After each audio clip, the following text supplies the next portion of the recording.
Hey guys, and welcome back to Donkcast. Today we'll be joined not by Al, unfortunately, but by Jacob and Iain. Say hello, guys. Hi guys. Hey everybody. And not been a crazy week, but we did have a League Cup that we're going to dive into in just a bit of time, and we've also got predictions for Brazil to talk about. I almost forgot about that, and we've literally just talked about it 2 seconds ago. Yeah, we've got predictions for Brazil to talk about because Brazil is the first tournament that will be legal for Lost Thunder, and it is, one of 4 international tournaments that we get. So I'm pretty looking forward to Brazil, man. I'm hyped to get that stream started. But what have you guys been up to? How's it been? Good. I am still trying to recover from yesterday's League Cup. I've Yeah, actually been tired all day. yeah, me too. I was the exact same. I got to work and I was like, I want my bed. Just We let me didn't go even get home that late. Spoilers as to how well we did, but we didn't even get home that late. But man, I've been gubbed. I've been totally gubbed. I'm totally knackered as well. It's a fun day, but it was a long day. It was a long day, and for those who don't know, I'm about an hour and 40 minutes from Dundee, so it is a bit of a drive for us for our League Cup, but it was fine. It's a nice place to go to. Do you know what I mean? I quite like the shop up there and stuff like that, and we were talking about it on the way home and stuff. It's always such a nice crowd that shows up to Dundee as well. So it was a good tournament. It was very much worth going, and I will definitely be going back. And it will probably be about 90% of me going back for the bakery, but Definitely. that's by the by. Big shout out to Martin if he's listening for organising a great tournament and just being a really nice, welcoming guy. But bigger shout out to the bakery. The bakery's so good, man. It so is. This podcast will be another 20 minutes of us talking about the bakery. So if you want to skip it, oh man, I'm gonna have dreams of that bakery until we go back. But yeah, apart from all that, we did also have Cyndaquil Community Day, which, Jacob and I did all right. But Iain, you want to tell everybody about how your Community Day went? I reckon I caught in the region of 120 plus at least, probably more than that, Cyndaquil, and not one of them was shiny. Oh no! Why didn't you say yesterday? We talked about it yesterday. No. Yeah, but you traded me a hole yesterday, so we couldn't have done a special trade anyway. Oh right, I'll give you one of mine. To be honest with you, I'm really not that fussed. I think shinies mean more to some people than do to others. It's not that big a deal for me, especially with Cyndaquil when he's not. He's a cool Pokemon and Typhlosion's pretty cool as well, but he's not like a favourite. If it'd been like Butterfree Community Day and I hadn't got a shiny Butterfree or 10, I would have been raging. But these things happen. In fairness, I did look for 4 hours from a shiny Cubone, but we won't go into that. Sorry, Jacob. You know the pain. Talking about shiny Butterfree, isn't there one of the weekly tasks that potentially gives you a chance of a shiny Caterpie? Yeah, it's evolve to Pidgey. And also Caterpie in the wild can be shiny as well, but it's like massive high odds. Like it's really, really hard to get. So right, okay. So if you come across any, remember me. We'll see. Call it RIP Iain. Right, okay. But yeah.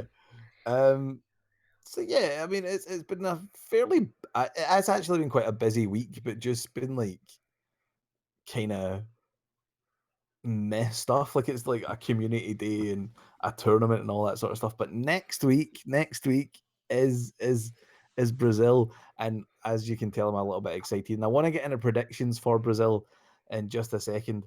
But yeah, the top decks running into the tournament has got to be stuff like Blacephalon and Lost March. Everybody's going to be looking at them to see how they do. Sceptile's also creeping in there. I think people are starting to see that it is a pretty decent deck.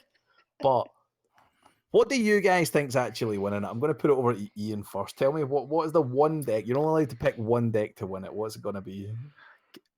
Do I go with my heart or my head? Probably your head. Come on. Okay. My head says Blacephalon. Really? Yeah. I just think it's such a good deck. I really do. Blacephalon. Do you not think it's got a bit too much of a target on its head going into this. Like, I feel as if Blacephalon's pretty easily countered by the Sceptile, definitely. Like with the baby Sceptile just making it immune. And also, like, it feels like Ray to me. It's felt like Ray ever since Ray came out. Ray obviously always done well, but I don't think it's gonna win. I think it's better than Ray. I think it's got more Yeah. legs than Ray. Not that Ray's a bad card by any stretch, No, of but course not. we both said it was pretty overhyped when Yeah. it first came out, and I think it's kind of proven to be that. But I think this has got more I legs. think we're going to see that more now that we're in a more limited format as well. A lot of people are saying like Ray's just not going to do much now that all these new decks are coming out, like Alolan Ninetales being so prevalent, the new fairy type Alolan Ninetales is definitely going to see a lot of play. And I feel as if that's just too much for Ray to handle. I mean, that's the other answer, isn't it? Like Alolan Ninetales plus something. That those are the two kind of logical ones. I mean, Blacephalon, yeah, it does have a bit of a target in its back and things like that. But people like to play what's perceived as the best deck in format, and Of course, it probably is perceived as that by a lot of people right now. And when a large portion of the field is probably going to be that, there's a good chance that it's going to make it into top 8 or whatever, and from there, who knows? I just think it's got so much going for it with like the non-GX attacker and the Naganadel and all these other things as well. But I could definitely see a little Ninetales Buzzwole, a little Ninetales Decidueye, whatever, taking it as well. Definitely. But my heart says Sceptile because I just love Sceptile. I don't think he will, but that's what I would be picking. My I'd love to exact see 60 it. card Sceptile list, if someone like Tord was playing it and he won it, I'd be so happy, but he would totally ripped off my list. Nah, Todd will only play it if it's got a Zoroark in it, so there's no chance of that. Zoroark Sceptile. What about yourself, Jacob? What do you think? See, I want to say possibly some sort of Zoroark Ninetales deck is going to win it. Yes, I've seen Zoroark be played with Ninetales and a stage 2, and it's like, what? That shouldn't work. Like I've actually seen Zoroark and Ninetales Guardy kicking about, and I'm like, that can't possibly work. But it's really threatening when all that stuff gets out on the board. I've played against a couple of decks, and it's been majority Alolan Ninetales with the Decidueye GX. That seems to be going around a lot on the TCG online just now. Either that or some sort of spread, I feel like might win it. Like Malamar, Giratina, that kind of thing. Maybe, I'm not sure. I was thinking more, the Giratina. Yes, maybe. Would you play Malamar with it? I've been playing Malamar with that quite a lot. And I actually played that with I was playing that just before we came on, actually. Going back to the Decidueye Ninetales that you were talking about, that's the deck you've been playing on Thursdays, isn't it, John? It is, and it's list, fun. It's so fun. It can just do so many little fun things.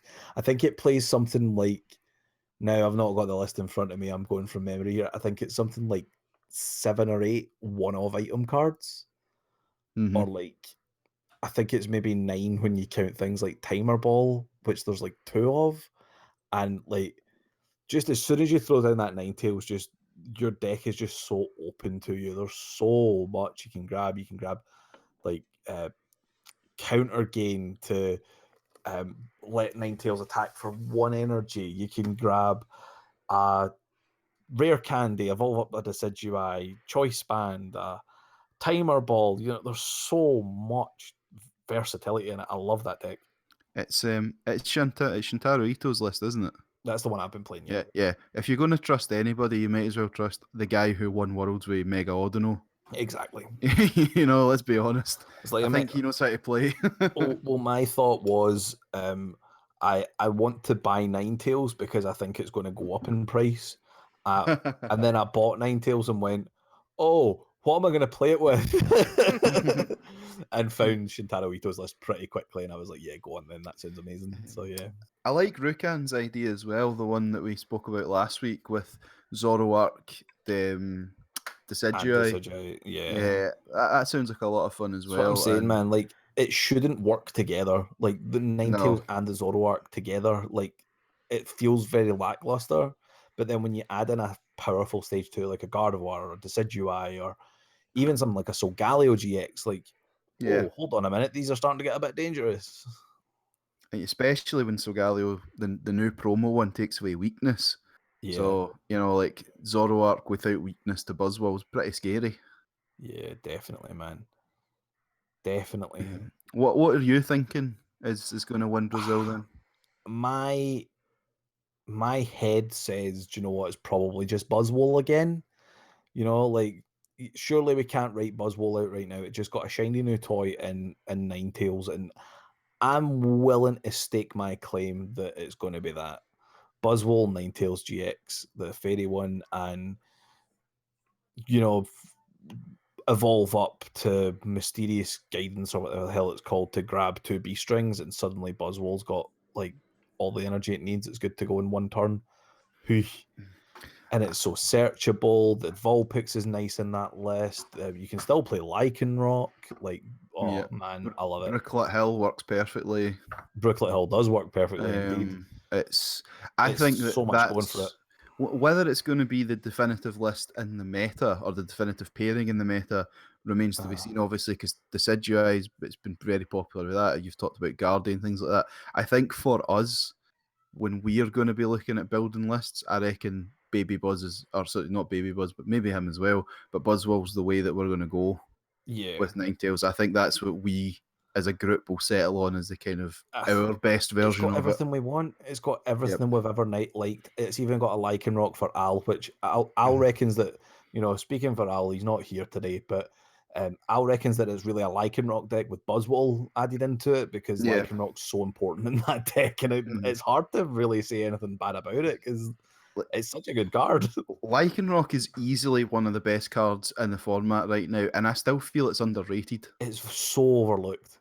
It is so overlooked, but like, it just doesn't have very many natural pairings, and that's the problem. Like, we don't have a whole lot of great fighting types in the format right now. I mean, Lycanroc in and of itself is a great fighting type. However, I think it just wants a friend to just have big damage outputs with. But it's been pretty successful with Zoroark, to be fair. Of course, yeah, of course. But that's what I mean. It needs a friend. It needs to definitely. But it's not in and of itself the best card there. But like, it's just adds so much support. But yeah, that's my pretty, like, by the by guess. I'd love to see something like Spread win it. We just seen in Lille, Tapu Koko, Latios won Lille regionals with like Poison Barb as a 4 of, and it was PokéNav was in that list. Thank you very much, by the way. We'll get to that. But that is like such a nice list, and to win such a like big tournament and stuff, like, surely that means that Spread should be on some people's radar for this next one. It would be really cool to see it win though. The only other thing I would say about the Brazilian meta is that it's a little bit different usually. I remember back the last time this came around, there was a lot of decks there that like not a lot of people were playing. Now, off the top of my head, I can't remember what those decks were. I'm pretty sure Solgaleo. I feel as if it was Duskmane. Solgaleo. I was going to say that as well. It was Duskmane and Solgaleo was like a real big thing over there. Whereas in the Americas and in like Europe, Duskmane, like, people played it when it first came out, but it wasn't really topping tournaments anywhere. It wasn't really a big deal over here, but like Brazil were loving it. So it'd be nice to see what comes out of this list, or out of this tournament, what lists come out of the tournament. I'm hoping to see something a little bit spicy, and I'm really hoping Lost Thunder has an impact. I think it must, to be honest. There are so many archetypes coming out of Lost Thunder that surely it makes some sort of impact. Yeah, no, it must. It's too good. There's too many good cards and new archetypes coming out of it, as you say. It has. I'm not necessarily saying that a Lost Thunder archetype is going to win the full thing as such, but the cards will have to have some kind of influence, surely. You would hope. You would hope. There was a lot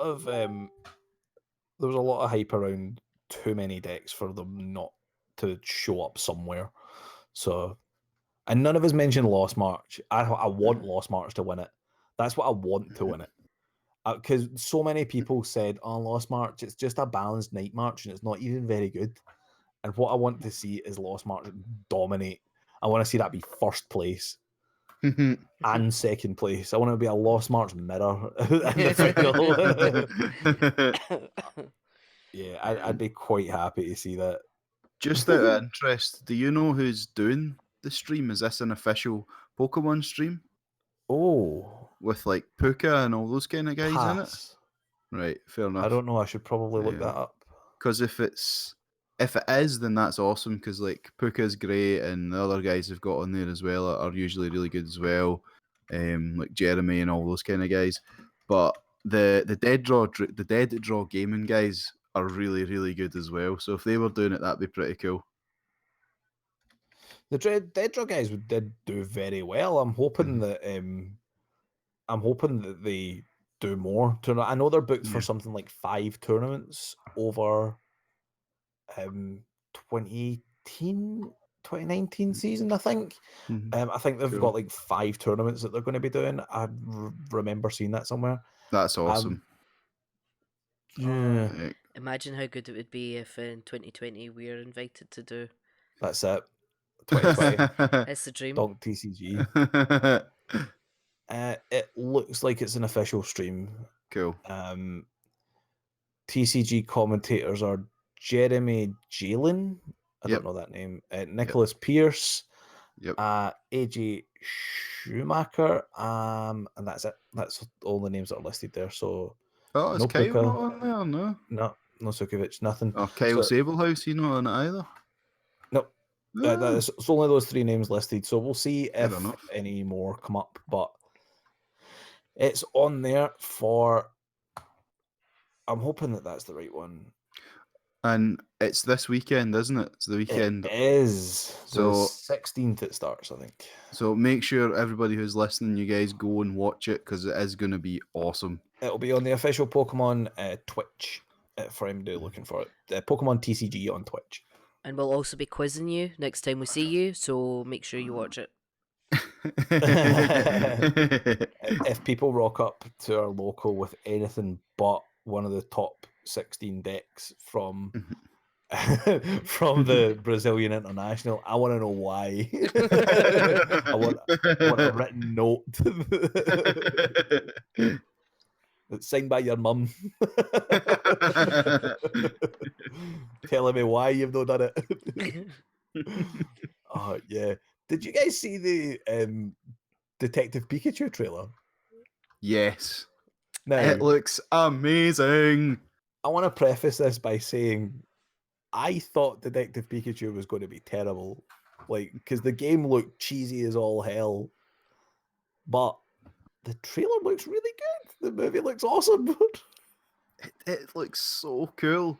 And it looks really quite natural as well. Like when you see the Charizard, for example, and the Mr. Mime, they don't look like they've just been random animation or CGI that's been fired in. It looks really natural. And like a few weeks ago, we were talking about this and we were saying, like, if there was one fantasy world that you could live in, whether it was like going to Hogwarts or Middle Earth or whatever else, Pokemon would be the one that would pick.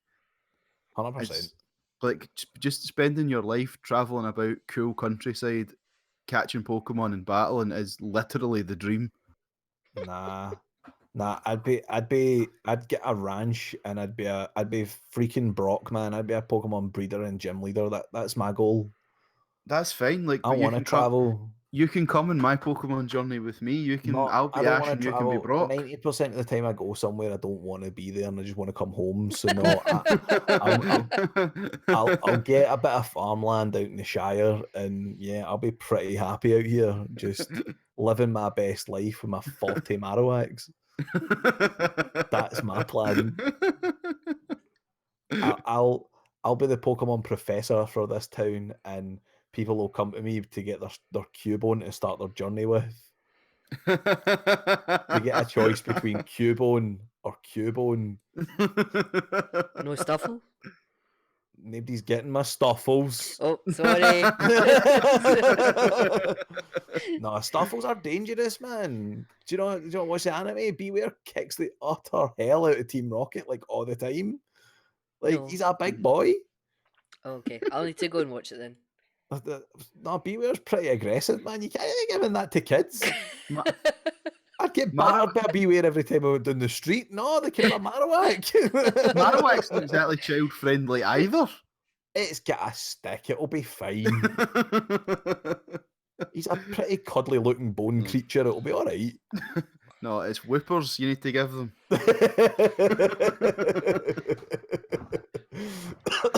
Oh, God.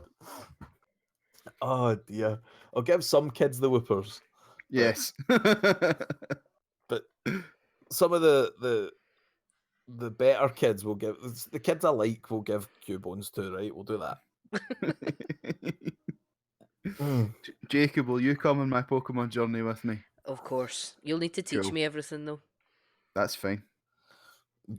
You teach me and I'll teach you. Pokemon. Oh. Am I keeping that in or am I editing it out? Oh, no, you can keep that in. Okay. Keep that in. People have to know. Yeah. But yeah, going back to Detective Pikachu, it looks fantastic. The animation looks absolutely insane. Like the Pokemon in it look proper real. And right, when I seen the game, I seen trailers for the game and stuff, and I thought this looks utterly terrible. Like, what have they done with the IP? They've just farmed it out to some mad Professor Layton thing, right? And it looked absolutely terrible. It was like Sherlock Holmes for 9-year-olds or something. I was like, okay, whatever. Like, that's something I don't want to be a part of. Pikachu had like this really hoarse voice. I think it was like Danny DeVito that did the voice for that, but I hope I'm wrong. I hope I'm wrong. But I was like, this looks absolutely tripe. And I knew they were making a movie, and I was like, okay, yeah. And then I heard Ryan Reynolds was going to be the voice of Pikachu, and I was like, nah, that what fever dream is this, right? And then, I mean, watch the trailer. They've got around Pikachu talking by making it so that only one person can hear him. And I'm pretty okay with that. That in my head makes sense because they've got like this unspoken bond and somehow they can talk to each other and they both don't really understand how this is happening. So he's like freaking out in the trailer being like, "What? Pikachu, how are you speaking to me?" And then he's asking everybody, "Can you hear him?" And they're like, "Yeah, he's saying Pika Pika. Yeah, Pika Pika." You know, and it adds that little bit of psychoticness to the character and all that. I quite like it. And they show some scenes in like some of the different towns, and I'll just bring it up now. There's so many hidden Pokemon in one of the scenes. Bear with me because this literally came out like 10 minutes before we came on to do this tonight. But there was one scene in particular, and he's walking up a street, and you can see little Joltex, there's a Dodrio, there's some Emolga. In the trailer, we see a lot, as Ian said, Charizard and Greninjas and Bulbasaurs and stuff like that. And all of them look absolutely amazing. They look like something on Deviant Art or something like that. Like, you've seen these realistic Pokemon for years on like different sites and stuff. But yeah, I'm in on this, man. I want to see this movie. See, I'm totally with you. I think it's going to be awesome, and all the kind of seeing all the different Pokemon that you're talking about. I need to go back and watch the trailer to try and spot them all. But how gutted are you going to be if your favourite isn't in it? Oh, my favourite will be in it. Of You know course what it I will mean? be. Snorlax better be bloody in it. Oh, surely they put Snorlax in it. Surely they do. Yeah, I'm just like, there's a Dodrio there. I'm trying to watch this now. There's Whooper Daydream. What the hell? It looks like it's filmed in like New York or Tokyo or something like that. It's like massive cities, and there's a little Charmander that looks like a. Oh, there's just so many. the more you look, the more you see every time you freeze frame on it. And I'm definitely going to be looking at this a couple of times over. There's a Tauros. Psyduck seems to be a fairly big character in it as well. You see Psyduck quite a lot through the trailer. I'm looking forward to this movie, and it's definitely something I'm going to go and see. But yeah, maybe Jacob can put some scenes from the trailer through the video so that you guys can see it. But if you've not seen the trailer, just go and watch the blooming trailer. That makes a lot more sense. It looks freaking awesome. Watch it after this podcast. But yeah, I think that's enough about that. We don't really know a whole lot about the film. It just looks freaking awesome. But one thing we do know a lot about was this weekend and the tournament we visited up in Dundee. We mentioned it earlier on, and we did okay. I did okay. Al did okay. What happened, guys? Who wants to go first? I'll go first. Okay. I genuinely like it was. Hang on. Let's preface this with the fact it was a 16-man tournament. It was. That's right, wasn't it? 16 men. Okay. So, Jacob, you go first. Okay. So, it's the first cup that I have left and thought, do you know what? I played the best I could possibly play. Okay. And like you watched one of the games that I essentially I had game in hand, and it was just, I don't know how he managed it. I don't know I can't even remember what happened, but he got the Guzma, or he got whatever it was he needed for game. He got the turn before I did, and then it was the same in my 4th round game, and by 5th game I was just like, nah, I'm done. So the deck you played was it was Malamar Necrozma. It's similar to Rukan's list, but not exact. Yeah. And it's a deck I'm comfortable with. It's a deck I know quite well. There was a couple of added extras in, like the Chimeco that you guys had suggested. Yeah, it's beautiful. And then obviously the Mimikyu as well. So like I was super happy with the deck. I wouldn't I would go back and do it again. I just feel like luck wasn't on my side. I didn't get completely like run over all day. The only game I genuinely absolutely despised was the 3rd round, and that was the metal stall. Yeah. And I was so close to flipping the table. I'm not gonna lie. Yeah, that was a frustrating deck to play. I was super salty. And the thing is, the longer it went on, I'm sitting thinking to myself, right, he's going to attack me, he'll knock that out, that's fine. I left Pokemon out for him to knock out, and he just wouldn't attack me. And I'm like, what, just play! Like, what are you doing? And so I was debating, right, do I stall the game out? Do I just draw it out to a draw? And I thought, no. So I scooped the first game, and I thought, right, I'll go into the second game and I'll hammer him before he can even get set up. And I got so close. I got down to 2 prize cards left, and he gets set up, and then that was it. I ran out of energy, and I'm just like, nah, scoop, I'm done. I'm not going to sit here and pass turn for 20 minutes. It's not fun. So yeah, that was I'll admit that was the only game I genuinely didn't enjoy. The only way to play games like that with Malamar is to literally set up every Malamar you have and just keep them on board. And then when he does try and get rid of your energy and all that sort of stuff, it doesn't matter because you can just bring them all back. Do you know what I mean?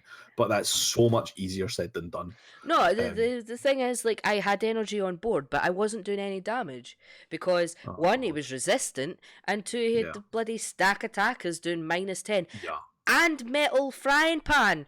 Like, my Necrozma was doing 0 damage. And I'm like, okay, what is the point? What is the point in this? I don't want to play this game anymore. Yeah, so yeah, I'll freely admit I got salty. I got a bit pissed off, and I was like, nah, I'm not playing. So I scooped. What was your score at the end of the day? I can't remember. 1-3. 1-1-3. Yeah. Or 1-3-1. 1-3-1. Sorry. Yeah. And you finished, was it something like 14th or something like that? Yeah. Yeah, that it wasn't the best day for Malamar.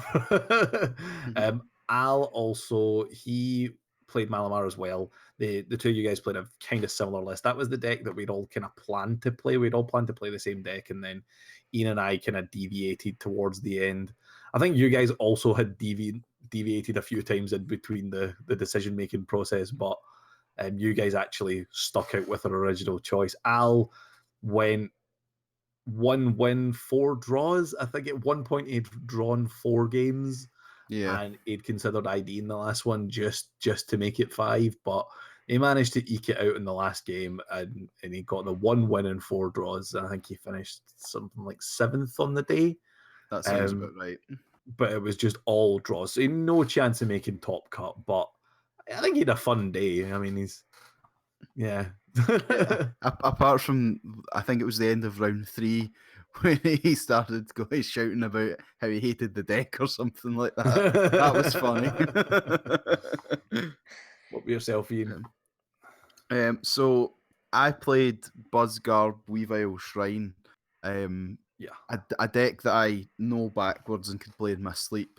So I went with just the deck that I knew best, the one that I was most confident with. And similar to Jacob, I don't feel like I made any misplays. I don't feel like I did anything wrong. Now, I'm not... It's really easy, and there's a lot of people out there who will just go, oh, it's bad luck, it's bad luck, it's bad luck, and they don't recognise their misplays, they don't recognise where they've gone wrong. And I hope that that's not the case here, because generally speaking, I'm quite a reflective player, and I think Jacob is as well. So if something goes wrong, we kind of recognise where we've made the mistakes. I would agree with that So in this instance, I do genuinely think that luck was the biggest factor. So I finished 2-3, 2 wins, 3 losses. Although one of the wins was a bye, so whether you count that or not is kind of up to you. But the kind of real turning point, like in the first round, I didn't set up. I didn't get draw supporters in the first game or the third game. In the second game, when I did set up, I won, but I lost the match 2-1. And the second round for me was really the turning point. I was against Sylveon Denial, which is the deck that went on to win the full thing. Yes. So I'd got the strategy in my head straight away. I knew exactly what I was going to do, and it was quite a complicated series that I had to kind of pull off. So I needed to get the Beast Energy, I needed to get the Choice Band, I had the Diancie on board already, I had to get Judge so that I could judge before I attacked. There was a lot of moving parts that I had to orchestrate. He then judged me at one point when I was trying to get set up, so that set me way back and I had to start the process all over again. But I was patient, I got it all, I got everything set up as it needed to be. I went in, did the big damage. I think I put somewhere in the region of 190 damage on his Sylveon. He did have bodybuilding dumbbells, but it wasn't going to make a difference anyway. Judged them, did the damage. He drew nothing. He had the magical ribbon. The only thing he did draw was an enhanced hammer, so he knocked off my Beast Energy, and it was literally a case of draw an energy, win the game, or more accurately, draw anything that wasn't a Pokemon, win the game. Because in hand, off the judge, I had Weavile, a Magcargo, and a Trubbish. After I'd played out the other card that I got from the judge, I had Magcargo on the bench already. I had Oranguru, and my bench was full other than that. So put down the Trubbish, drew for turn, and I drew Buzzwole. So it was literally a case of, if I had drawn anything else, I could have played it down, smoothed over, instructed for the energy, knocked him out. That game took us in the region of 40-ish minutes to complete. So if I had taken that, there was no way that he could have came back. I even made a little bit of a comeback later in the game when he started knocking stuff out, and I managed to get a lot of damage on with the sledgehammer. But without the ability to judge him following on from that, it was too easy for him to get out. And I'm not going to lie to you, I was absolutely heartbroken. Not because I lost. It totally sucks to lose, obviously. But the thing that really upset me was I played everything to perfection, and it was just that one card that let me down. It's still just a Sylveon Denial deck, though. It's so frustrating to get past with a Pokemon that's swinging for, like, sometimes 30 damage. Do you know what I mean? Like, it's so difficult. Absolutely. So losing that put me at 0-2, and from there it was just in a bit of a hole. I managed to win my next game against Malamar, and then I had Rayquaza, Vikavolt, but it was more Shine and Lugia Vikavolt. And I just kind of ran out of luck. I didn't get in game 3 of that match. I wasn't getting draw supporters.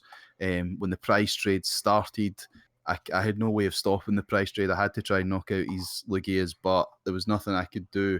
He was ahead in the price trade at that point, and it just went south from there. But it is what it is. I don't regret playing the deck. I don't blame the deck. I don't blame myself particularly. No. I do think it came down to luck. No, it does sound like you had a bit of bad luck in there. But yeah. So myself on the day played a spread Tapu Koko Weavile deck. I've done a video on the channel already, but I did make some pretty significant changes to it. And in that, I added PokéNav into the list, and it makes it so much more consistent. The ability to judge my opponent 4 times a game is just beautiful. 4 judges makes that deck absolutely fantastic, and it won me quite a few of my games. And PokéNav is just such a nice card in those kind of decks. That was something I took from Lille. But yeah, I agonized over that deck list for quite a few days before actually putting it all together and playing it. But so yeah, round 1, I'll just get into the matchups. I had possibly the worst matchups I've ever had at a League Cup. All happened on the same day, and it was so nasty. So I'm playing a spread deck. First round, rock up against that steel deck that Jacob was talking about earlier, and I only managed to eke out a win against it after 40 minutes of Rule of Evelyn for like 20 damage, because my opponent, he overplayed his hand turn 1, and I was so happy that he did it, because turn 1 he'd Celesteela on the active, and he went stack attacker, pass, and I was like, okay, there's at least abilities on the field. I can do something with that. So I was like, instantly my Tapu Koko's do nothing. I'm going to get Weavile out, and I'm going to spread with Rule of Evil. That's just going to need to work. And I was essentially using Rule of Evil as like a flying flip and just letting damage pile up with that and Shrine of Punishments, which he was able to counter very, very easily most turns with the what's the stadium? Ultra Space. Yes. So he countered it very easily. Loads of different like tech steel types, and he just played down too many stacks, but he knew he'd done it. He knew he'd done it so quickly into the game, and I was just like, that's fine. I was in my head, I'm like, this is the only chance I'm going to get. It's going to be a long game, and I'm just going to need to try and get it. So 40 minutes roll by of just lightly spreading and doing what I can. I kept judging him out of big hands. He was using Steven's Resolve to get what he needed. I was just judging him out of his Steven's Resolve hand every single time, and managed to put on the pressure to the point where I think I took 1 knockout with Evil Admonition, like perfect knockout with that. I was like, that's fine. Even with all the damage reduction, managed to take the knockout. And then he, I think, got a bit too comfortable with his hand. He thought, I've got another turn here. I'm going to keep my max potions in hand. I think he had 2 max potions, and he was going to wait for 1 more turn of spread. And I was like, nah. Shrine of Punishment, and then brought out Weavile to actually fully spread and managed to knock out 2 of his Pokemon. He took his eye off the ball for like a second, and I was like, done. Game, done, fine. So that was 40 minutes over 50-minute round, and I was just like, okay, he cannot possibly win 2 games in that time. My God, did he try, but there was no way he was getting 2 games in that. Round 2 came against Buzzwole. Everything in my deck's weak to fighting. Fantastic. Lost that 2 very, very quickly. And then round 3 played against Sylveon Denial, which was the same deck Ian's just talked about, and I didn't fare very well against that. Managed to win game 1 because he went Eevee. I think he went Eevee pass because he didn't have an energy. I feel like that happened. Or no. I started the game. He went Eevee. I went Sneasel Energy Judge, and he then missed energy, and I managed to rule of evil and knock him out for game. So our first game went in like 2 turns, and game 2 was a really, really long one. I lost, and then game 3 once again was there's just a sweep for him. He had about 10 minutes, and he managed to just get the energy on and just knock me out and win the game. So Sylveon Denial is a really, really hard one for my spread deck. And at that point, I'm like 1 and 2. I think all of us were on 3 points at this point. We were like, we could all just go home. Like, we're all not having the best of days. But then I managed to win my next 2 rounds. The first one was Beldum. It was Metagross, which again isn't a great matchup for me. And round 1, he destroyed me. I was like, fine. Like, at this point, I'm like, it's cool. Bakery's coming. I'll go and get myself one of them hot dog things. It's going to be great. And then game 2, I was having a bit of fun with the guy. You know, he was a nice guy. We were laughing, and he was like just going through the motions of his last couple of turns, and he was like, "Oh, I'll just play Beldum down. I'll nest ball, and then I'll knock you out. Boom, there you go." So it was like there was 2 Beldums on the field, and then I was like, "Hold on, there's like 150 damage on the board.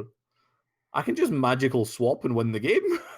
And he was like, no, how did you? Okay, fine, whatever. We still had about 8 minutes, and I think he was like, do you know what? I'll mash him in 8 minutes. It's fine. Had it went the distance in that and it went to a tie, I would have just given the guy the win because he had a slim chance of getting it in the top cut. I had 0 chance of getting it in the top cut with a tie, so I was like, do you know what? Fine. If he can't beat me, then it's fine. I'll just give him it. And he started lone Beldum and had to I think he went Beldum energy pass turn. And I was like, oh. And I went energy Sneasel pass turn. And he went pass turn. And I went evolve to Weavile.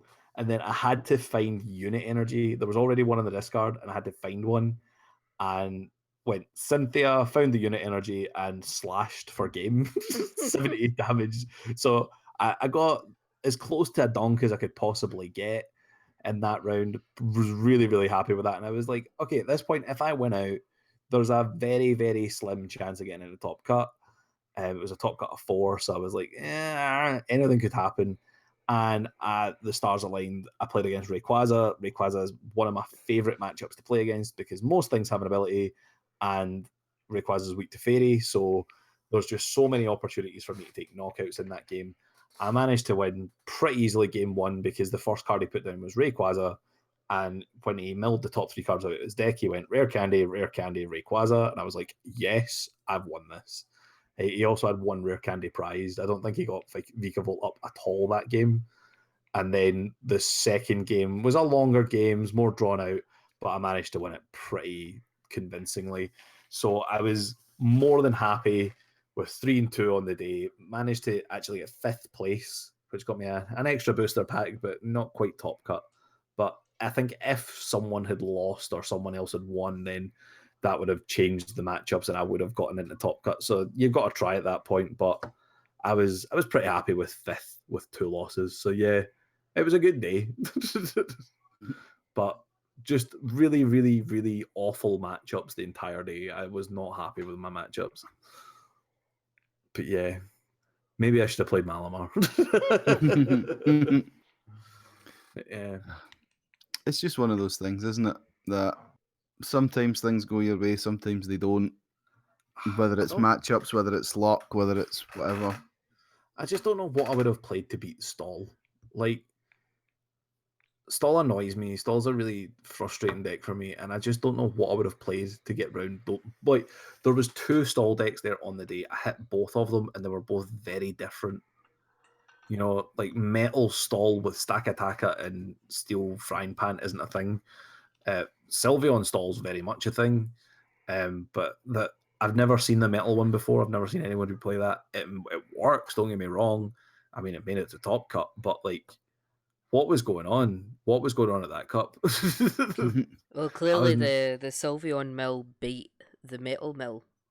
Yeah. Because they got paired up in top 4, and Sylveon went on to win it, so... I guess that makes sense. That to me makes a lot of sense because the metal deck wasn't playing a whole lot of energy from what I could see. So, and if it was playing energy, it was playing Beast and probably DCEs, maybe a couple of metals. So I'm not exactly sure what he was playing, but I think that was probably about it. I didn't see hardly any energies. So the Sylveon deck's much more equipped to just find the cards at once and knock out stuff later on in the game. I think it makes a lot more sense that the Sylveon deck managed to win that. I'm guessing they had a long one game and then they just went home because that must have sucked. And the Buzzwole player that I played also made it in the top cut. So 3 of the players I played went in the top cut.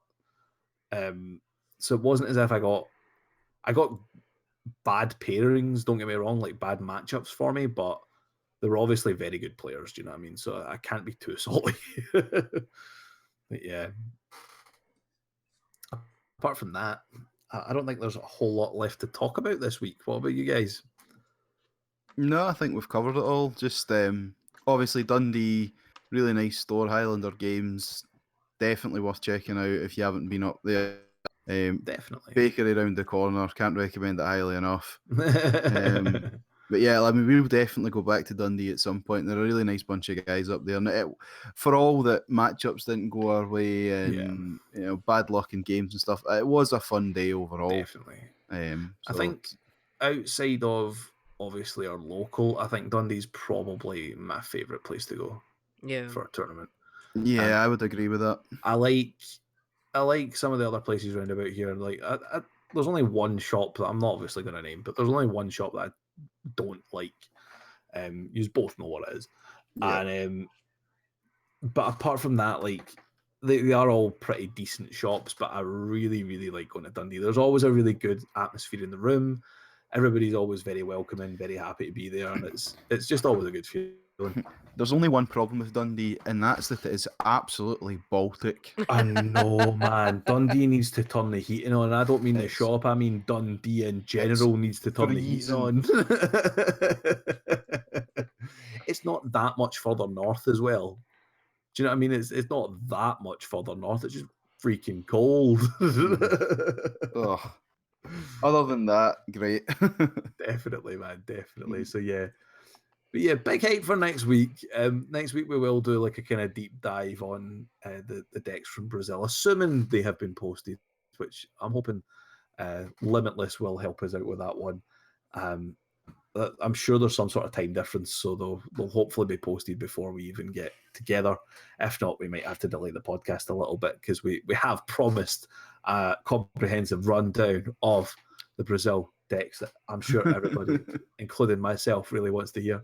Yeah. And see what janky deck manages to take it, man. I bet it'll be some freaking stall deck. See if it's Granbull. Al will never let's hear the end of it. That'll be it. If it's be Granbull, Al. we better order it. No, it'll be Granbull, but it'll be Al that plays it. Al, I thought you were meant to be in the podcast. You said you would be here this week. That's why he's not here. But yeah, he's away playing with that good boy.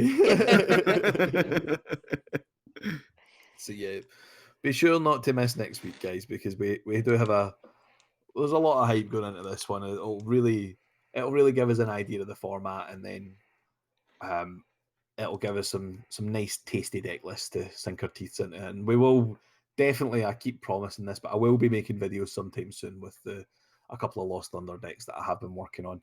Just finding the time right now has been really hard. So yeah, I will definitely be. I think I've got a free day next weekend. I may actually have a day next weekend to just do a bunch of videos, and I might be hitting you guys up for loaning some cards. Just put it that way. But anyway, guys, if there's nothing else you guys want to talk about, I'm ready to wrap it up for this week. Yeah, sounds good to me. Yep. Sounds good. Well, I'm sure we'll see you all next week. If you've enjoyed the video, please leave a like down below. It does let us know that you're enjoying it. And if there's anything you want to hear us talk about, leave a comment and all that sort of stuff. But yeah, thanks very much for listening. I'll see you next time. Bye-bye.